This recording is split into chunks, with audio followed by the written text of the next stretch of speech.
यही चर्चा है, संविधान की चर्चा जहां हो वहां आओ। यही तुम्हारे बच्चों का भविष्य बना सकता है, अन्यथा कोई कुछ नहीं देगा, कोई धर्म तुमको कुछ नहीं देने वाला। 2023 में तो पास कर दिया था इन्होंने, सारी पार्टियों ने मिलकर पास कर दिया। तो मैं सोच रहा था एकाएक नारी वंदन शुरू क्यों हुआ, फिर से एकाएक महिला आरक्षण के बारे में बात। अभी जो नोएडा में हुआ है,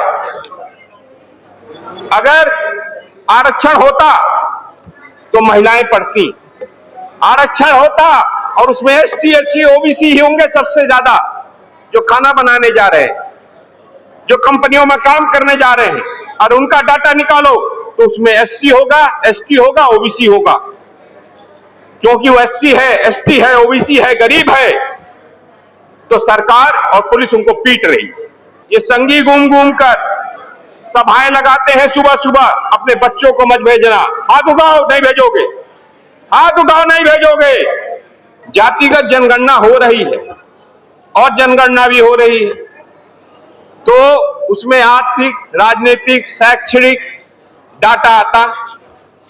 तो अगर जातिगत जनगणना आती, आर्थिक, राजनीतिक, शैक्षणिक मामला बनता, उसके डाटा आते, तो लोग पहले ये मांग करते कि यूनिवर्सिटी बनाओ, सरकारी यूनिवर्सिटी बनाओ, सरकारी स्कूल जो 1 लाख स्कूल बंद कर दिए हो, उन स्कूलों को फिर से खोलो, और उससे ज्यादा स्कूल चाहिए हमें। हमारे हर जनपद में एक विश्वविद्यालय जरूर चाहिए, एक मेडिकल कॉलेज चाहिए, इसकी मांग होती। जब सरकारी स्कूल खुलेंगे, जब सरकारी अस्पताल खुलेंगे, जब सरकारी यूनिवर्सिटी खुलेंगे, तो सरकारी और कार्यालय खुलेंगे, तो नौकरी भी जो मिलेगी, तो आरक्षण का वहीं पर फायदा मिलना शुरू हो जाएगा। लेकिन ये सरकार नहीं चाहती। ये सरकार चाहती है प्राइवेटाइजेशन करना, ये चाहती है कॉर्पोरेट घरानों को सारा हिंदुस्तान के सारे संसाधन दे देना। ऐसे ही 3 काले कानून लाया था नरेंद्र मोदी ने, किसानों की जमीन छीनने की कोशिश की, हम लड़ाई लड़े, हारे नहीं, जीत गए। फिर इसने भूमि अधिग्रहण कानून को डाइल्यूट कर दिया, उसको कमजोर कर दिया, और अभी 4 लेबर कोड बिल लाया है।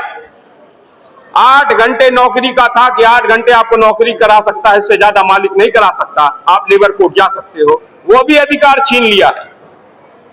अब 12 घंटे नौकरी कराएगा कॉर्पोरेट घराना, कंपनी वाला 12 घंटे काम करा सकता है, 16 घंटे काम करा रहा। महिलाएं रो रही थी नोएडा में। और मैं एक चीज और बता दे रहा हूं, जरा एक बार जोर से नारा लगाओ सब लोग, महिलाएं खासकर, एक बार जोरदार तालियां अपने लिए बजाओ।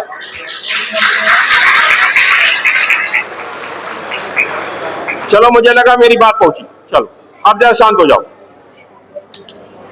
ये अभी जो नोएडा में हुआ है, अगर आरक्षण होता तो महिलाएं पढ़ती, आरक्षण होता और उसमें एसटी, एससी, ओबीसी ही होंगे सबसे ज्यादा, जो खाना बनाने जा रहे हैं, जो कंपनियों में काम करने जा रहे हैं, और उनका डाटा निकालो तो उसमें एससी होगा, एसटी होगा, ओबीसी होगा। क्योंकि वो एससी है, एसटी है, ओबीसी है, गरीब है, तो सरकार और पुलिस उनको पीट रही है। और जब मैं बता देता हूं, एक साजिश रचते हैं ये लोग, भारतीय जनता पार्टी वाले। जब भी कोई आंदोलन ईमानदारी से चलता है, जब भी कोई आंदोलन शांतिपूर्वक चलता है, 3 दिन से जब आंदोलन शांतिपूर्वक चला, तो आरएसएस वालों ने अपने लोगों को भेजकर उसमें भड़काया और भड़काकर उसमें आग लगवाई। आंदोलन को कमजोर करने की कोशिश हमेशा आरएसएस वाला करता है। यही हाल हमारे साथ हुआ था किसान आंदोलन के दिन। किसान आंदोलन में उसने अपने 2-3 आदमी छोड़कर, भेजकर, और लाल किले पर जाके झंडा फहरवा दिया था। वो सब आरएसएस के लोग थे, भारतीय जनता पार्टी वाले। तो ये भारतीय जनता पार्टी वाले, आरएसएस वाले बड़े गंदे लोग हैं। और दूसरी चीज, दिल्ली से महिलाएं गायब हो रही हैं, लड़कियां गायब हो रही हैं। अब सुरक्षित रहना है आप लोगों को। ये संगी घूम घूम कर सभाएं लगाते हैं सुबह सुबह, अपने बच्चों को मत भेजना, हाथ उठाओ नहीं भेजोगे, हाथ उठाओ नहीं भेजोगे। आरएसएस वालों के उसमें नहीं भेजोगे, सुबह सुबह जो सभा लगती है नहीं भेजोगे ना शाखा में। और लेबर कोड बिल में अनिल जैन जी, रात को अनुमति दी गई है महिलाओं को काम करने की। रात में जबरदस्ती काम कराने के लिए रोका जा सकता है, 4 कोड बिल में है। मतलब वो महिला अपने बच्चे नहीं संभाले, वो जाए कंपनियों में काम करे। इस संसद में जो पास होने जा रहा है बिल, हम चाहते हैं ये बिल पास ना हो। हम चाहते हैं पहले जातिगत जनगणना हो, जातिगत जनगणना के रिजल्ट आए, उसका साइंटिफिक डाटा आए, फिर उसके बाद परसीमन हो, परसीमन के बाद उत्तर भारत और दक्षिण भारत, पूर्वी भारत, पश्चिमी भारत सबको प्रोपोर्शनेट तरीके से सबके साथ इक्वल हो, सबके साथ सम्मान समानता हो, उसके हिसाब से सीट का बंटवारा हो। यह ना हो कि नॉर्थ इंडिया को ज्यादा सीटें और दक्षिण भारत को कम सीटें। ऐसा नहीं चलेगा। सीटें ईमानदारी से बंटनी चाहिए। और दूसरी चीज, जब सीटें बंट जाएं तब तुम आरक्षण लाओ और उस आरक्षण में SC ST OBC को दो। और इसके साथ साथ SC ST OBC को क्यों 27% दोगे OBC को? जब OBC की संख्या 60% हो जाएगी, तो अगर 60% जनसंख्या होगी तो उसके अनुपात में उनको आरक्षण मिलना चाहिए 60%। ये मैं कहना चाहता हूं। अगर SC की आबादी और ST की आबादी 30% हो तो उनको 30% दो, और हमारे जैसे लोग अगर जनरल 10% है तो उनको 10% दो। EWS में दे दिए हो, अब इससे ज्यादा आरक्षण की क्या जरूरत? तो ये समझ लो, आप लोग घर जाना, टीवी खोलना, तो टीवी में न्यूज देखना बंद कर दो। और RSS के तमाम महिलाएं आएंगी, आपको बहन जी करके ले जाएंगी सिर्फ चर्चा कराने, ये चर्चा कराने। मैं तो आप लोगों को सलाम करता हूं कि आप लोग यहां पर आए हो। यही चर्चा है, संविधान की चर्चा, जहां हो वहां आओ। यही तुम्हारे बच्चों का भविष्य बना सकता है, अन्यथा कोई कुछ नहीं देगा, कोई धर्म तुमको कुछ नहीं देने वाला। 2023 में तो पास कर दिया था इन्होंने, सारी पार्टियों ने मिलकर पास कर दिया।